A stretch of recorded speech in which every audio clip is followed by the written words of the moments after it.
Don't you dare call me cute. I'm fucking sick of it. No, I'm sick of it. I did not cut my hair for this, okay? For the love of all things curly hair, do not call me cute unless I am wearing this style. If I look like this, then that is appropriate, okay? You could call me cute. But if I am in any way, shape, or form looking like this, presenting elevated, then you better watch it. And watch this video if you want to see how I achieve both of these different looks. I am risking today's hair with a side-by-side compHAIRison, two different styling techniques. Now, obviously, beauty is very subjective, but I'm going based off of the reactions that I have gotten since cutting my hair. When I tend to wear my hair in a larger, voluminous, soft, fluffy curl look, I tend to get softer reactions, more cutesy reactions. As opposed to when my hair is a little bit more tamed, control, chic, I give in control. It's giving boss, it's giving CEO. So if you wanna know how I achieve both of these looks, then let's go.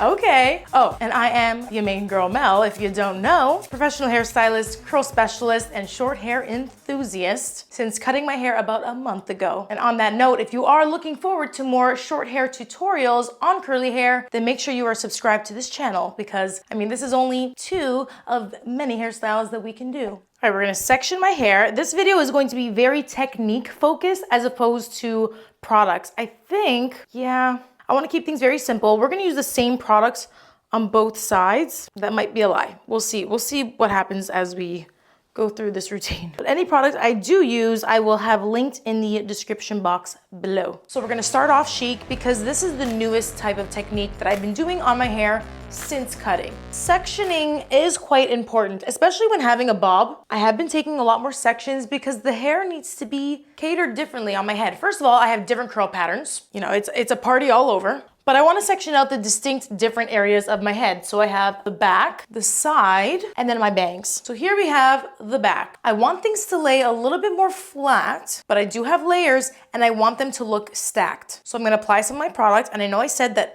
this video is not focused on product. It really isn't. But you might want to use something with a little bit more hold, something that gives a lot of shine, something that gives a lot of control. And I can achieve that with just this. I've had a lot of people ask me what I think of the new Curlsmith line. That's this, the Anti-Frizz. So if you were wondering, here we go. My hair is nicely wet root to tip, so it is perfect. I'm going to take my product. This texture gets me every time, honestly. It's a very different type of jelly product that they have. I want to smooth all of this through. And then we are going to smooth things through with brush styling. So I'm taking my Denman brush. This is the D3 7 row, which I had retired while my hair was long. I didn't need it. It was kind of getting stuck. But now that my hair is short, this is the perfect size to really get it all up in there. I'm gonna turn around so you can see what I mean. So I'm taking horizontal sections and I do want some nice volume and lift in the back. So I'm going to go right, take clean sections. Okay, don't be like me. Right underneath, and I'm rotating the brush like a round brush to give me the tension and release. See that? Let's do that again. Smooth it through. When I reach towards the ends, I start to rotate to give that little flick. And I'm just doing this all the way up the back. I'm gonna be doing the same thing on the side, but I can't loop this side section in with the back, otherwise I would make a disaster. So I'm just doing them in their own sections. I can apply some pressure with my hand. In the front, it's easier than in the back, just to give more of that tension, that smoothness, you know, my ribbon curl technique. That's what this is, just on shorter hair. And look, it's really condensing all of my curls, but we're not done yet. I keep working this motion up my head, really pressing down on those curls to condense. I don't want puffy hair. Finally, my bangs, and I'm being dramatic when I say finally because this is taking me all of 5 minutes. Last little bit of product. And I would say in total for this section of my head, I probably use like 2 tablespoon amounts of product. If you need more control, you can definitely be more generous with product. Of course, if you have coarser hair than me, my hair is fine to medium, then you definitely want to reach for a stronger hold product and use more of it. But I don't necessarily want this hair to look stiff. I mean, that's a wet look. That's a whole different look that I have done and I can do in another tutorial. Again, this is just to give control. So I'm controlling my bangs, taking, you know, I have this diamond section in the bangs, and I'm just going to continue going along that line. you want to bounce the hair back a little bit. You want to see where the waves are. Even though I almost smoothed it straight with the brush, obviously the curl pattern is still in there and I want to see which waves it's going. And I can see, I love this C, pun intended. This is the C of the curl. I'm gonna take one of these duckbill clips and gently place it right in that groove. Now be careful when you're placing pins because sometimes they can leave marks, and if that's how the hair dries, that's how it's gonna wanna set. So make sure that you are placing them strategically. It's also very intuitive. You know, you gotta look at your hair. You need to see where the curl curls and pin as you go. You could always just finger coil a couple curls if I need to, just to make sure that everything has its place. I don't want any frizz really or any curls doing their own thing. And I think that's all the clips I'm gonna put in today, but you can of course place some more. I'm just gonna show you a 360. This is how I do the hair if I want it to look more chic-y. Now let's move on to cutesy. My hair's gotten a little bit more dry now, which is okay. I'm okay with damp styling. If you want your hair to be really big and voluminous, then styling on it damp is better than it being soaking wet. But alas, I don't want there to be some dry areas and some areas that are wet. I want even dampness, so I'm just going to wet it really quick. My spray bottle is out of sight, so I'm going to take my hairbrush, wet it under the faucet, and brush it through to distribute some water. That's a little life hack and something I do when I'm traveling and I don't have a spray bottle. I just wet my brush, bring the water through. All right, so here we go. Let's make me cute. It's fine, I don't mind being cute. I just time and place. So I'm gonna take the same product I used on the other side, but I'm going to be applying it differently. I'm gonna take it all over this section at one time. I'm not as concerned about really smoothing through the product through each and every strand like I did on this side. So I'm just gonna take it in my hands and rake it through. Remember, everything I show you is merely a suggestion, not a rule. If it is a rule, I'll tell you. You know, things that are much more serious, like the way we use heat, coloring and cutting, but that's for school. So now I'm, you guessed it, sectioning, but I'm doing a section that I used to be doing. This is the same way I used to style my hair when it was long because I always wanted volume. This is a great styling pattern for volume. So I'm taking, imagine we were taking the whole head, a horseshoe section from your recession area, right up in here, and take a line all the way through to the back crown of your head. Now I'm just gonna make sure there's no knots or tangles in the hair, and I am not going to use a brush to style. I totally could, but when you use a brush, you have to remember that you are kind of condensing the curls into one. And if I want them to be fluffier, more voluminous, more effortless, I'm going to do this. I'm going to use the rake and squeeze method. Going into the hair, make sure you get right up into the roots. I make sure I get right into the roots with my hands. I'm raking with my fingers, and then I'm brushing outwards, smoothing outwards, because this is clawing outwards.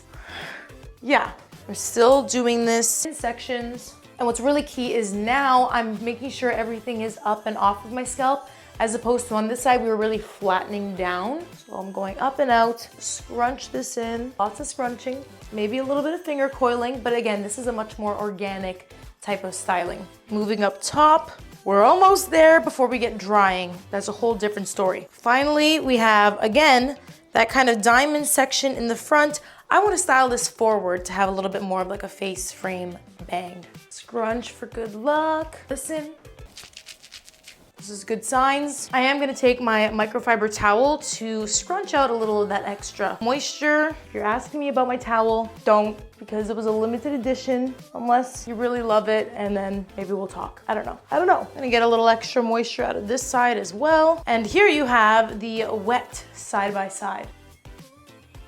Now we dry. Diffusing here is important because you want to set the hair before it can start to react. If I were to air dry the controlled side, and let's say I went into an environment that was highly humid, then this would grow in size and not give me the control that I'm looking for. So I want to set this style in place, not going crazy and flipping around and, you know, dancing. I will simply be hovering, and if you have a hood dryer at home, then I love that for you. Sit under there, feel brand new. But for me, I'm going to simulate a hood dryer by hover diffusing around my head with my blow dryer. You'll notice I'm directing the airflow downward to even further solidify that smoother, more condensed shape. Really making sure that I am not disturbing the curl, and I might get right in there that I really dry the roots. With everything so condensed like this, I want to make sure that my scalp is treated, that I don't leave it moist, because a wet, soggy scalp is a recipe for disaster. So I really make sure that I dry the whole area, and then I'll just scrunch the ends just so that they, you know, curl up and shape up to the length that I want them. I don't mind there being a curl on the end, but it's almost like a wave into a curl. That's the whole overall vibe that I'm giving and getting when I am diffusing this way for a more chic look. On the curl-trayer, when I want to look more voluminous, I am definitely going to be moving it. So I tilt my head to the side, I gently flip upside down, and I say gently because I'm trying not to disturb my other side. And I'm being a little bit more physical as I dry. I move my body while I'm hovering to make sure that I really get in the roots. But when I want to enhance the curl and enhance the rounded shape in my haircut,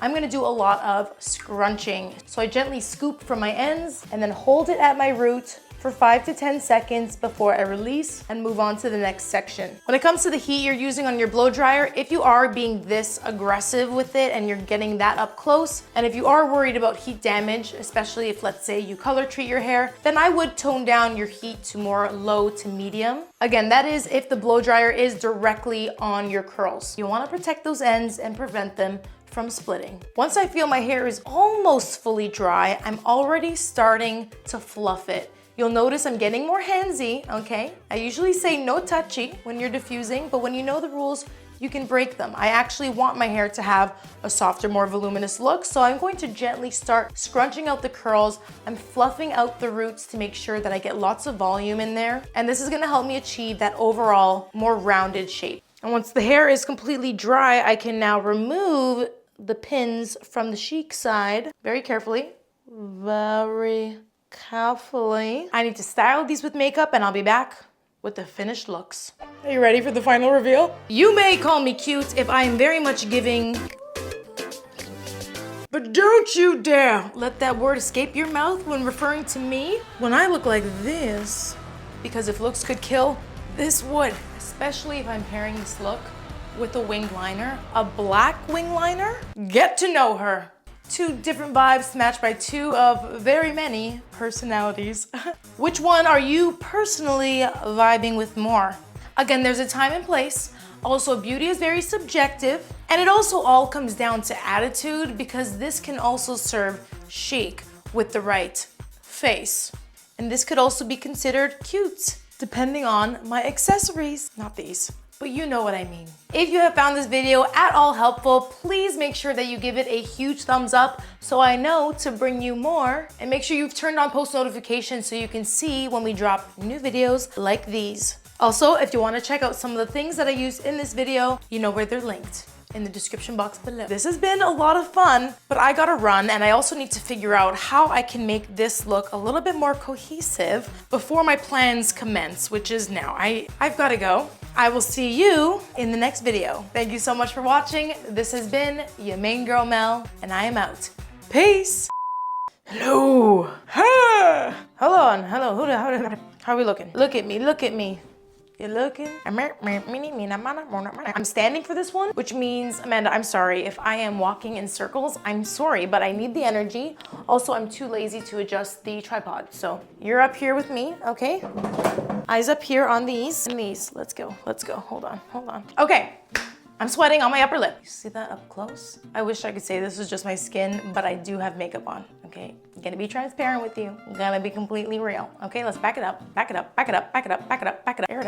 I love this robe. Tracy Ellis Ross sent it to me. I need a napkin, actually. I need to dab my mustache. I'm probably gonna need that, actually. Hold on. Okay, whew. Hold on, I wanna look at you, but I'm stuck on a little spot on the floor right now. Okay. That was weird. The cameraman on duty. Booty. That's really too close for comfort. We need you to back up, back away. Don't call me cute. Okay, I really gotta go.